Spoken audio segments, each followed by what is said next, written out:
একদিকে পথচারীদের নিরাপদ দূরত্বে সরে যেতে করা হচ্ছে মাইকিং, অন্যদিকে একে একে ভাঙা হচ্ছে সড়কের ধারে অবৈধ দোকানপাট। উচ্ছেদ অভিযানের এই দৃশ্য কক্সবাজার হোটেল মোটেল জোনের। এখানকার প্রয় নিষ্কাশন নালার মাত্র আধা কিলোমিটার অংশে গড়ে উঠেছে ১৪৫ অবৈধ স্থাপনা। মঙ্গলবার কক্সবাজার পৌর কর্তৃপক্ষের অভিযানে গুড়িয়ে দেওয়া হয় সবগুলো। পর্যায়ক্রমে অন্য অবৈধ স্থাপনা উচ্ছেদ করা হবে বলেও জানিয়েছে পৌর কর্তৃপক্ষ।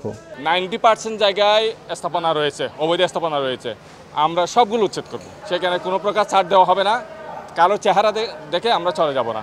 এদিকে হোটেল মোটেল জোনের রাস্তার উপর অবৈধ এসব স্থাপনা নির্মাণের জন্য রাখা হয়েছে বালু আর পাথর। একটু ভারী বৃষ্টিতে পানিতে তলিয়ে যায় জোনটি, সৃষ্টি হয় জলাবদ্ধতার।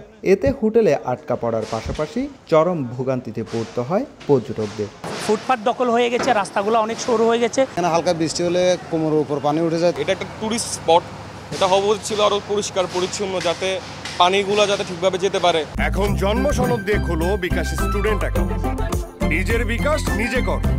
হোটেল মোটেল গেস্ট হাউস মালিক সমিতির দাবি, অবৈধ স্থাপনা উচ্ছেদ করে কক্সবাজারকে পরিকল্পিত নগরী হিসাবে গড়ে তোলা হোক। এখানে ড্রেনেজ ব্যবস্থা সুন্দর হোক, সড়কগুলো সুন্দর করে পরিষ্কার পরিচ্ছন্ন সুন্দর হোক, দেশে বিদেশে পর্যটকরা এসে যাতে বলে যে একটা পরিচ্ছন্ন নগরী। পৌর কর্তৃপক্ষের দেয়া তথ্য মতে কক্সবাজার হোটেল মোটেল জোনে অবৈধ স্থাপনা রয়েছে আরও ৫ শতাধিক।